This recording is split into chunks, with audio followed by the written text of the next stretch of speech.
the sound of laughter came from the kitchen. At first, I smiled, thinking they were enjoying themselves. But when I heard my name, Margie's Meatloaf, it tastes like sadness in a pan. I froze right there behind the hallway wall. It wasn't just a joke. It was her voice. My daughter-in-law Lindsay and my son Evan were laughing right along with her. I had just spent 3 hours preparing that meal. I thought we were celebrating Evan's new job like a family should. But instead of appreciation, I got backhanded compliments and barely touched plates. Maybe next time she should just order takeout, Lindsay snickered. I didn't say anything that night. I just smiled, cleared the dishes, and packed up leftovers no one wanted. But inside, something shifted. I wasn't angry, not really, but I felt erased. You see, I've spent most of my life cooking for people, potlucks, fundraisers, church socials. My kitchen has always been my way of showing love. I never claimed to be a gourmet chef. I cook with heart, not fancy ingredients. But that night, Lindsay made me feel like a joke, like my cooking and maybe me was some relic of the past that no one respected anymore. So the next morning, I did something I hadn't done in years. I opened my laptop, Googled TV cooking contest near Idaho, and found one, the Great American Griddle Showdown. Open to amateurs. Deadline to apply that very day. I'd never been on TV. I'd never even used a ring light. But something in me said, do it. I hit submit before I could talk myself out of it. Because what started as a small act of defiance turned into something far more unexpected. Not just a contest, not just a televised cook-off, but a moment that would shake my family, test my confidence, and teach me that sometimes the best way to reclaim your worth is with an apron and a spatula. My name is Margaret Ann Holloway, but everyone calls me Margie. I'm 67 years old, retired from a 34-year career at the local elementary school in Twin Falls, Idaho. I taught 3rd grade, and I still remember every child who came through my classroom, especially the ones who struggled. I always had time for the ones no one else seemed to notice. I suppose that's just how I was raised, quietly, gently, to serve. I was never the loudest voice in the room, never the type to demand attention. I was a wife, a mother, a teacher, and in my mind, that was more than enough. My husband Harold passed away 6 years ago, cancer, the quiet kind that hides until it's too late. After he died, the silence in our home was unbearable.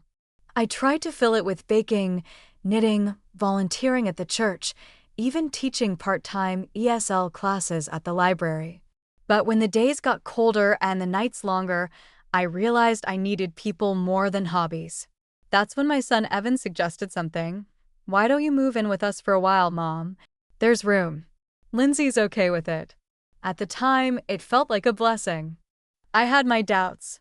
No woman really wants her mother-in-law underfoot, but Lindsay smiled and said all the right things. We'd love to have you. It'll be fun having you around. We can all help each other. So I packed up the house Harold and I had built together and moved into their guest room. Evan's home was lovely, new construction, all modern finishes, an open kitchen with granite countertops and more cabinets than I'd ever seen in one place.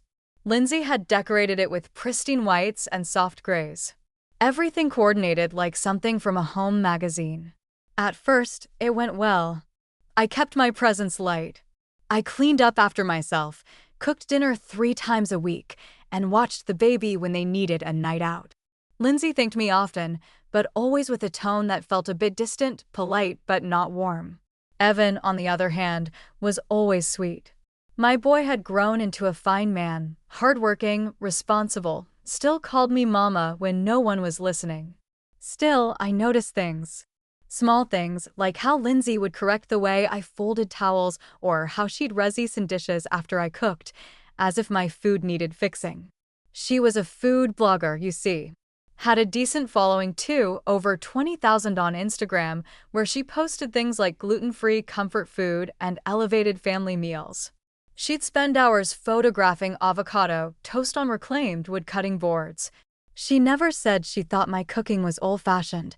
She didn't have to. Once, When I made my chicken and dumplings, Harold's favorite, she posted a picture of it with the caption, "Trying my ML's retro recipe tonight. Wish me luck." It stung, but I told myself to let it go. This was her house. I was the guest. I didn't want to stir up trouble. Besides, there were good moments, like reading to my granddaughter Addie every night, or when Evan surprised me with my favorite pumpkin scones on a random Tuesday. I tried to focus on those. I told myself that the snide comments were probably just misunderstandings. Or maybe I was being too sensitive. After all, I'd never lived with another couple before. It takes adjustment on both sides. But it wasn't just me. Even at church, I started feeling out of place. The new women's group was all younger moms in Lululemon leggings, organizing wine and word meetups that I didn't quite fit into. My world had shifted, and I didn't know where I belonged anymore. There was one bright spot in all this, though: my cooking. Whenever I was in the kitchen, apron on, sleeves rolled, music playing softly, I felt like myself again. It wasn't about impressing anyone. It was about creating, feeding people, putting love into something tangible. That's why the dinner party that night had meant so much to me. I wanted it to be special. I made my famous 3-cheese baked ziti, sautéed green beans with almonds, and my mother's secret recipe for lemon meringue pie. I even printed out little place cards for the table, which Lindsay quietly swapped out for minimalist chalkboard tags an hour before guests arrived. Still, I smiled. I served the meal, I watched people eat, and I heard her joke. That meatloaf comment, that wasn't the first, just the final straw. I stood in the hallway, hands trembling, hearing Lindsay mock my food like it was a punchline in a bad sitcom. And Evan, my sweet boy, laughed. That laughter haunted me, not because it was cruel, but because it told me something I didn't want to believe. I was slowly becoming invisible in my own family. So when I saw the online listing for the Great American Griddle Showdown, something flickered inside me. Something I hadn't felt in years, not anger, not even revenge, pride. Maybe I wasn't trendy or polished or photogenic, but I could cook. And I had stories in every recipe, generations of love baked into every dish. And if I had to stand in front of a panel of judges and cook my heart out just to remind myself and the world that I still mattered, so be it. After submitting my application to the Great American Griddle Showdown, I didn't tell anyone, not Evan, not Lindsay. It wasn't meant to be a secret, just mine. Something small I could hold on to that wasn't tied to their house, their rules, or their opinions. At first, I felt silly even thinking I'd be chosen, but within a week, I got an email. Congratulations. You've been selected to audition via video call for the regional cooking round. I was thrilled, nervous, but thrilled. I closed my laptop and looked around, wanting to celebrate, but the house was silent. Lindsay had taken Addie to a baby music class, and Evan was still at work. I stood there, holding that moment all to myself. But from that day forward, things around the house began to shift. Small things at first, so subtle I wasn't sure they were even real. Like Lindsay asking, "So, are you keeping busy these days?" in a voice that sounded polite but probing, like she knew something but didn't want to admit it yet. Or the way she started lingering around the kitchen when I cooked, phone in hand, pretending to scroll but glancing up a little too often. Sometimes I caught her turning the phone just slightly, as if recording. One morning, I came down early to prep ingredients for my audition recipe, my mother's Sunday morning breakfast casserole. I'd laid everything out the night before: sausage, eggs, bread cubes, cheese, but the eggs were gone. I opened the fridge twice, then 3 times. The entire carton had vanished. Later, Lindsay breezed in with a green smoothie and said offhandedly, "Oh, I used the last of the eggs for Addie's mini quiches. You don't mind, do you?" I smiled and said, "Of course not," but something prickled at the back of my neck. There had always been a strange sort of politeness between us. Never direct tension, but always a feeling like I was on trial for a crime I hadn't been told about. Her smiles were always perfectly timed, her compliments overly scripted. "You're such a natural in the kitchen, Margie," she'd say, then immediately add, "But I read that boiling pasta in chicken stock instead of water adds depth." Just a tip. One night, I stayed up late rewatching the email instructions about the video audition. I was reading through lighting suggestions. Use natural light if possible. I avoided yellow overheads when I noticed Lindsay's office door, usually closed, was slightly ajar. The glow from her monitor lit up the hallway. I passed by quietly, intending to get a glass of water, but I froze when I heard her speaking on a video call. "No, she doesn't know," she said. "I think she's doing it to prove something." You should have heard her after dinner talking about tradition and real food like she's some kind of Midwestern Julia Child. A pause, then laughter. Well, maybe the producers want that vibe, like a sweet outdated grandma type, you know? For contrast, I felt my stomach twist. She wasn't just mocking me, she knew. I backed away before she could see me, heart pounding. In the dark kitchen, I stared out the window, trying to catch my breath. I wasn't even angry, just hurt. I'd kept this to myself. I hadn't posted anything. I hadn't told anyone but the producers. So how did she know? The next morning, the kitchen smelled like coconut oil and cinnamon. Lindsay had made one of her content breakfasts, stacked pancakes topped with edible flowers, tiny syrup pitchers for pouring shots, soft filters on everything. She caught me staring and said, "Trying something for my page? You should do one of those little cooking reels too, Margie. It might be fun for you." I nodded, but my mind was racing. Was it just a coincidence? Was I being paranoid? She'd always been a little performative, a little smug, but this felt targeted. Later that week, I went to grab my recipe journal, the same leather notebook I've had since 1978. It holds everything: handwritten recipes, tips my mama taught me, even old clippings from church newsletters where I won bake-offs. But when I opened the drawer where I always kept it, it was gone. I tore through my room. Nothing. I nearly gave up until 2 days later. It reappeared right on top of my laundry basket, neatly placed like it had never left. But the page tabs were shuffled.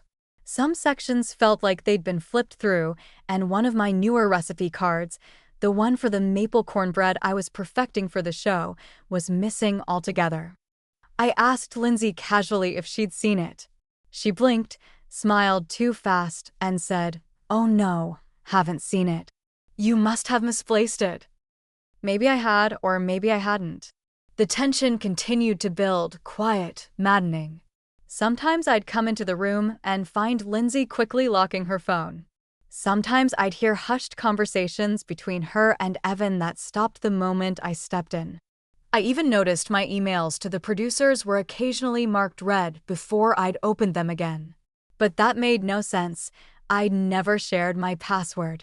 Or had I left my laptop open one night? I started to question myself. Am I imagining this? Am I overreacting?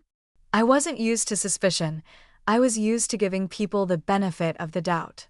But lately, it felt like I was living in a house where everyone knew something I didn't, and they were using politeness as a mask. One night, I sat in my room, staring at my reflection in the vanity. I looked in the mirror and saw tiredness, not just from age, but from doubt. That's when I whispered aloud, just to hear it spoken, "Something's not right." I didn't have proof. I didn't have evidence, but my instincts told me I was being watched. And maybe, just maybe, I wasn't the only one preparing for that TV contest. The day I discovered the truth was unremarkable at first. Blue skies, a soft wind, and the smell of coffee brewing in the kitchen. I was home alone. Evan had taken Addie to the park, and Lindsay had gone to a collab brunch with 2 local influencers. I stood at the kitchen sink peeling potatoes, thinking about my upcoming regional audition for the Great American Griddle Showdown. My hands worked automatically, muscle memory from years of Sunday dinners. But my mind wasn't at ease. That creeping suspicion, Lindsay's comments, the missing recipe card, the sudden reappearance of my journal still lingered like a storm that hadn't broken yet. I finished peeling, rinsed my hands, and reached for a dish rag, only to knock over a glass on the windowsill. It clattered to the ground and rolled under the cabinet lip.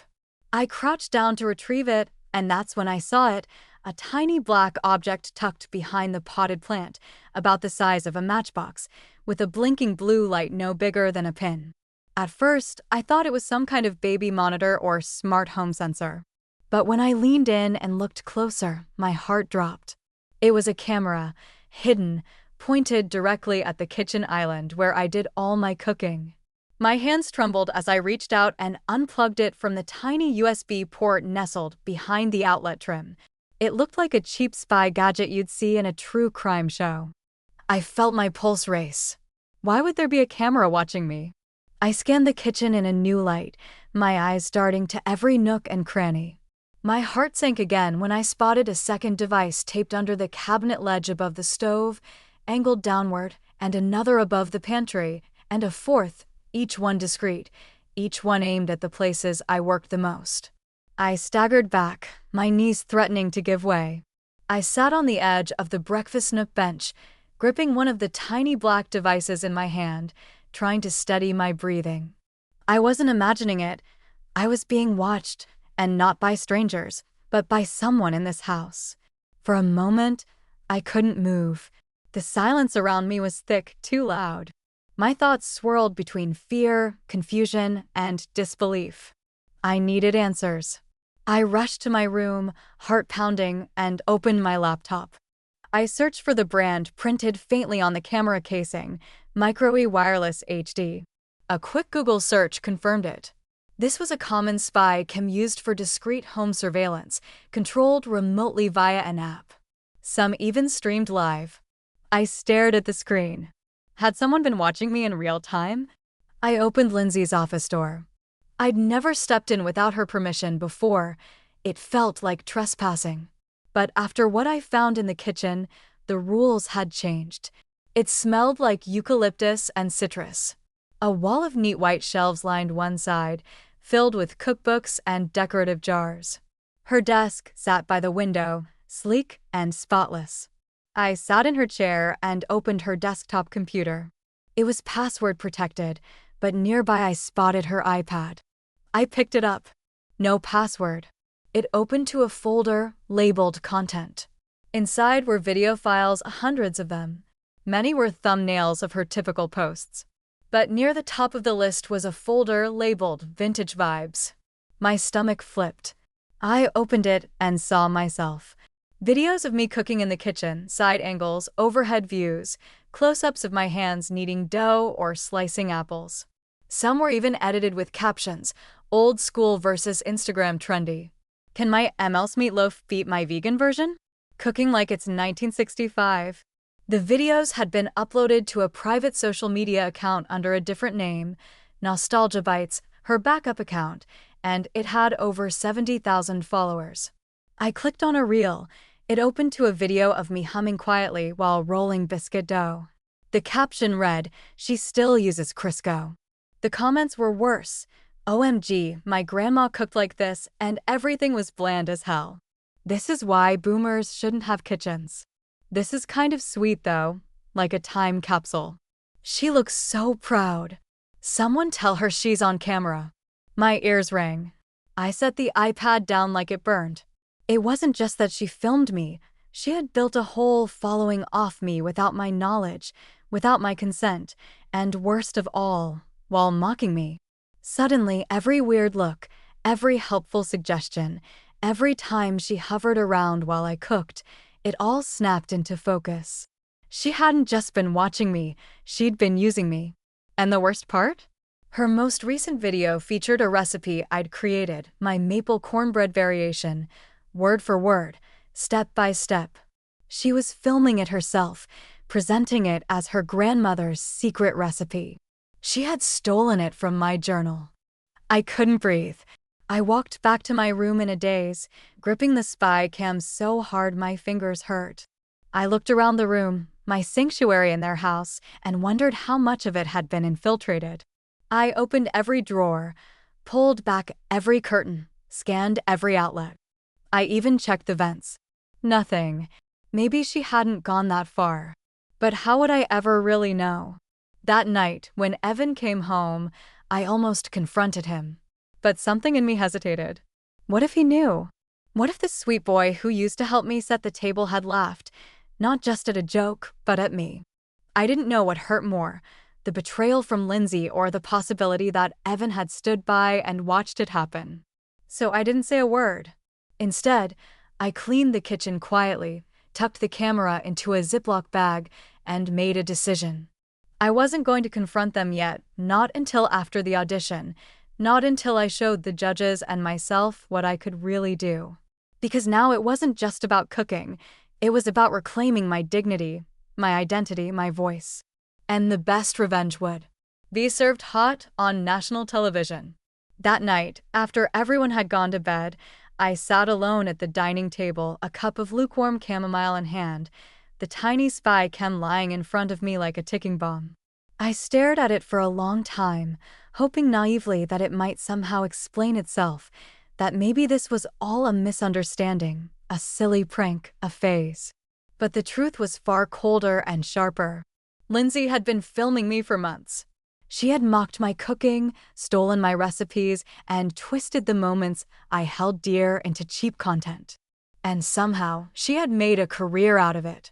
My throat ached. I hadn't cried at first. The anger had burned too hot. But now, sitting in the dim glow of the overhead light, I felt the dam break. Quietly, I cried like someone who had lost something she didn't know she needed: dignity. It wasn't just the cooking, it was my trust, my sense of safety, the idea that I was part of this family, respected, valued, seen.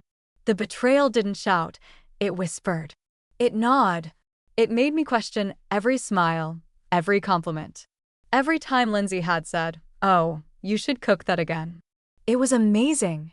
Was she ever sincere, or was I just content? When the tears dried, what remained was clarity. I wasn't going to confront them in anger. Not yet. Not when they had all the power, the house, the tech, the following. I needed information. And more than that, I needed a plan. The next morning, I faked a headache and stayed in bed. Lindsay barely knocked. "Feel better," she called from behind the door, her voice too chipper. When I heard the front door click shut, Addie chattering beside her, I got to work. First stop, the home office. I went back into her iPad, now tucked under the couch. I opened the folder again. Vintage Vibes wasn't just full of edited videos, it had raw footage too. Long, uncut clips of me humming, cooking, singing old songs. Footage she hadn't used. In some videos, you could hear her in the background laughing with someone. Sometimes Evan. "She's using butter like it's a personality trait," he said in one. My heart sank. I copied everything I could to a blank USB stick I had found in Evan's drawer. Then I opened her email app. No password. A few quick keyword searches. Camera, micro, recipe, mill yielded gold. Receipts for the spy cams, instructions from a company rep on how to sync multiple cameras, collaboration emails with other influencers discussing turning old-school kitchen content into a modern twist series. She even had an email titled, "Going Viral with Vintage Mile Content Pitch." That was when I took out my notebook and began writing dates, file names, usernames, timestamps. I snapped pictures on my flip phone. Yes, I still had one, just in case I needed someone to talk to, someone outside this house. I called Janelle, my old neighbor from when I lived alone before moving in with Evan's family. She had always been good at reading between the lines. When she picked up, I didn't even say hello. "Janelle, you ever find out someone you loved was just pretending?" She paused, then said softly, "Tell me everything." I didn't hold back. I told her about the cameras, the fake account, the jokes, the theft. She gasped. "She recorded you without your consent? That's illegal, isn't it?" That's what I want to find out. Janelle wasn't a lawyer, but she was practical. She told me to start documenting everything, what I saw, when I saw it, what I suspected. And don't confront them until you've got copies of everything, backup drives, screenshots, printouts. Because once you open that can of worms, they'll wipe everything clean. I took her advice. I borrowed her printer that afternoon under the guise of crafts with Addie and printed 40 pages of emails, screen grabs, and video summaries. Then I did something bold. I sent an anonymous tip to the Great American Griddle Showdown's producer through the casting email. Just a teaser, one of your contestants might be stealing recipes and content from her own mother-in-law. Might be worth a closer look. You're sitting on a great human story. I signed it, a very vintage cook. Over the next few days, I kept my cool. I cooked simple meals, smiled politely, and answered Lindsay's questions about the audition with calm brevity. But at night, I reviewed footage, logged into the backup account I'd created to download her old videos.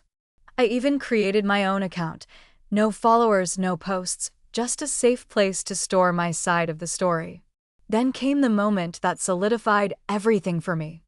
I overheard Lindsay on a Zoom call with a brand manager. Yeah, the Mile content is doing great.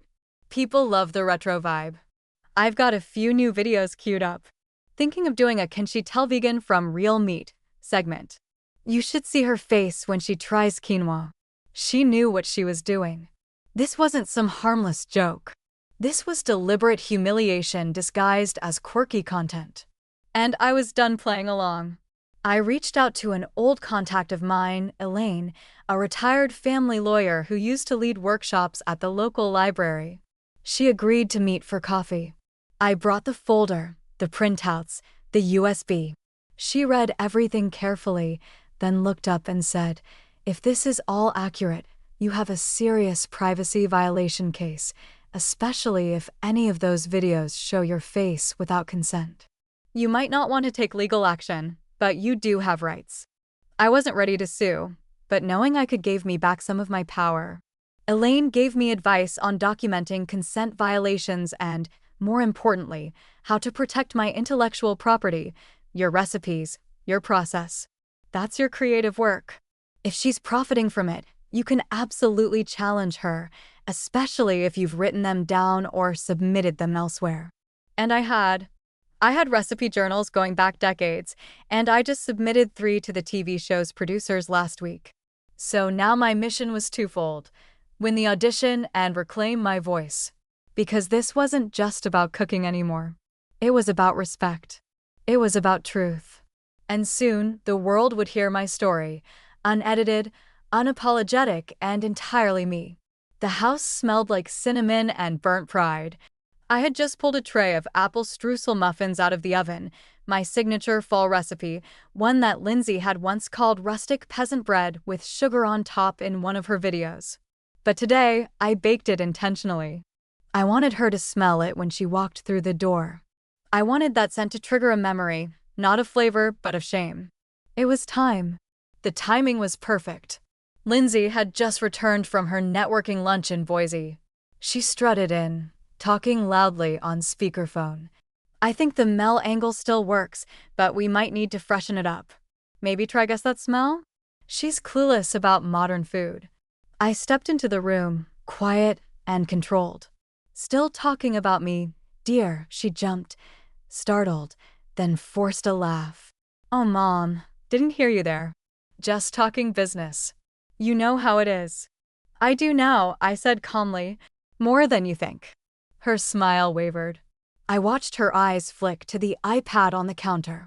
The tension in her shoulders told me she knew. Somewhere deep inside, she knew the game was up. "Can we talk?" I asked. Sure. Evan's not home yet." "I know." I waited for that. We sat at the kitchen table. I placed a small folder in front of her, clean labeled. She didn't touch it. "What's this?" she asked, forcing nonchalance. "Your work," I replied. "Or should I say my work, filmed without my consent and monetized under your name." Lindsay opened the folder slowly, as if afraid of what she'd see. She leafed through a few pages, screenshots, video timestamps, email exchanges. Her face paled. "I don't understand what this is supposed to mean." I leaned forward. "Let me help. This is footage from your hidden cameras. These are receipts from your purchase of said cameras. This is a pitch you sent a brand rep about how you were modernizing old school cooking using your ML as the face. This is a transcript of your call with a marketing team where you mocked my butter habits. I didn't mean it like that. I don't care how you meant it. I care that you recorded me without permission, that you stole my recipes, that you lied. Lindsay's voice cracked. Look, it was just content. People love that nostalgic angle. I didn't think it would hurt you. Didn't think it would hurt me? I said, my voice sharp for the first time. You made me a joke. You humiliated me in front of millions of people. You stole my stories, my food, my soul, and packaged it as your quirky brand. Lindsay tried to regain her footing. Sorry. Okay, really, I didn't think you'd care. You always seemed so happy to be in the kitchen. I thought you liked the attention. I stared at her. You thought I liked being laughed at, having strangers in the comments calling me a boomer Betty Crocker? You thought I enjoyed being your unwitting prop. She opened her mouth, but had no words. I reached into my purse and pulled out the USB stick, placing it beside the folder. Everything you've done is backed up on here. I've spoken to a legal advisor. What you've done. Recording someone in a private residence without consent is a serious violation. I have grounds to sue. Panic flashed in her eyes. Wait, you're not really going to. I smiled, calm and cold. I haven't yet, but I will if I'm pushed. She folded her arms, shrinking in her chair. What do you want from me? She whispered. I stood up tall and steady. I want you to delete every single video that features me.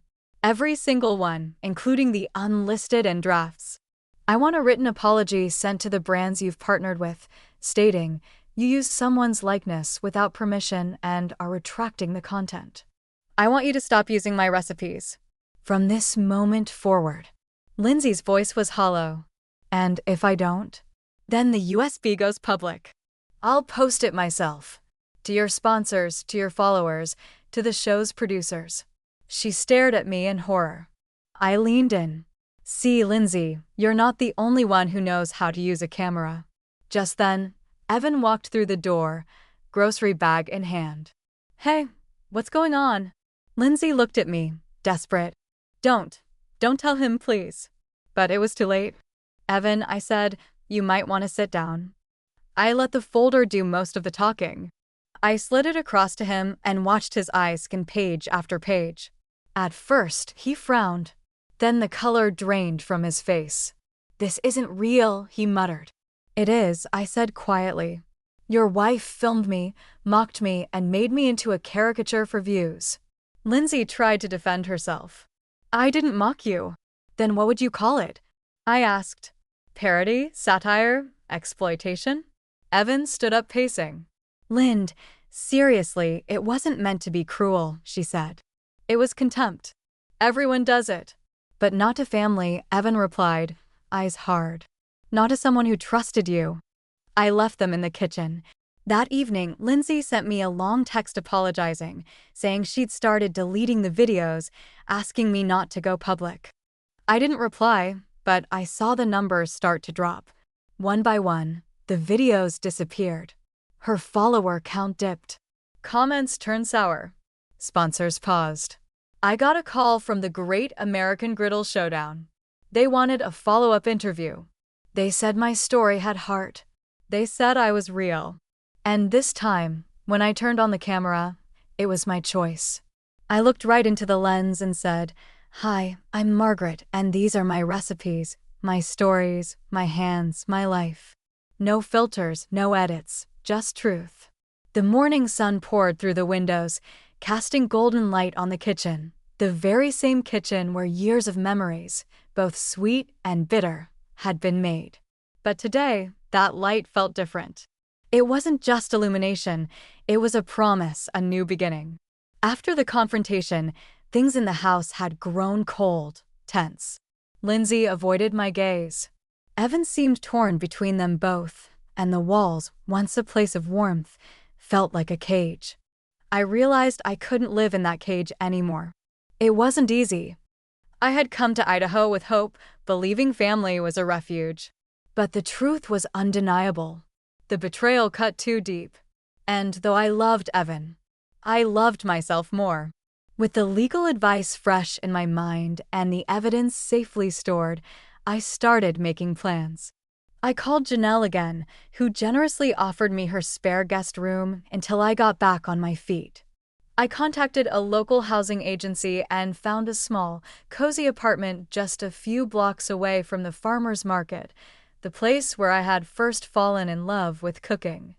I packed slowly, taking my time to choose what mattered most: my recipe journals, my grandmother's cast iron skillet, my photo albums, and a few pieces of my heart. Before leaving, I wrote a letter, clear, calm, and firm, to Lindsay and Evan. I am reclaiming my life. I will no longer tolerate deceit or disrespect. I am filing legal paperwork to protect my privacy and intellectual property. This is not a threat but a boundary. I hope in time you can respect that. Margaret. I left the letter on the kitchen table, then quietly slipped out the front door. Filing the legal case wasn't as dramatic as the confrontation, but it was empowering. It was my voice made official. With Elaine's help, I submitted the paperwork protecting my image and recipes from unauthorized use. It felt like signing a contract with myself to never be invisible again. That first night in my new apartment, I sat on the windowsill with a cup of hot tea, watching the stars wink awake. I let the tears flow, tears of sorrow for what was lost and tears of joy for what I had found, my strength. There was a deep, quiet peace settling inside me, a feeling I hadn't known in years. I even laughed softly to myself, thinking of Lindsay's fake guest that smell idea. I could see it now, a hilarious disaster waiting to happen. The next day, I received the call I had been waiting for. The Great American Griddle Showdown wanted me on the show. They said my story had touched hearts. They wanted the real me, unfiltered and unapologetic. I smiled, knowing that this time the camera would capture my true flavor, not the laughter at my expense. Not the hidden cameras, just me, Margaret. The first morning sunlight slipped gently through the cream-colored curtains of my new apartment, wrapping the small room in a warm embrace. The soft hum of the city, waking up, was a soothing soundtrack, far from the cold silence that had settled over my old home. This space was mine, truly mine. Cozy, with a little window nook lined with soft cushions where I could sit with a book or just watch the world go by. The walls were painted a cheerful shade of sage green, a color I chose myself, a color that felt like fresh beginnings. My kitchen was small, but every inch was filled with things that sparked joy. The heavy cast iron skillet from my grandmother hung proudly on a hook, its blackened surface telling stories of meals past. The wooden spoons, the ceramic mixing bowls in cheerful yellows and blues, the spice rack carefully arranged, every item was a piece of my identity, a touchstone of comfort. I brewed my morning coffee in an old French press, the aroma rich and inviting. Finally, I could cook on my own terms, with recipes unfiltered by anyone else's camera or commentary. I started simple routines that grounded me. Every morning, I opened the windows wide to let fresh air in, filling the apartment with the scent of pine trees from a nearby park. I watered the small herb garden I'd planted on the windowsill: thyme, basil, and rosemary. Little green bursts of life that reminded me growth takes time but is always possible. In the evenings, I wrote in my recipe journal, not for anyone but myself. No cameras, no judgment, just words and memories. Sometimes I hummed old songs as I chopped vegetables, letting the rhythm soothe my soul. Life in this new place was rich with sensory moments that made me feel alive. The soft touch of cotton sheets on my skin at night, the comforting weight of my grandmother's quilt draped over my knees, the crackle of fresh bread baking in the oven, and the bright, tangy flavor of freshly picked herbs in my stew. Even the gentle patter of rain on the windowpane felt like a cleansing lullaby. Slowly, I rebuilt my social circle. Janelle became a frequent visitor, bringing laughter and homemade cookies.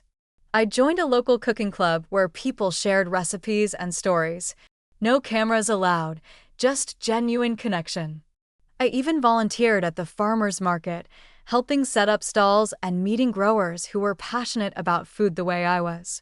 With each passing day, I felt myself emerge from the shadows of the past. I was no longer just the woman behind the camera or the mother-in-law with outdated recipes. I was Margaret, a cook, a storyteller, a woman reclaiming her life with grace and courage. I took a deep breath and smiled. The road had been hard. The wounds still lingered, but I was whole and I was home.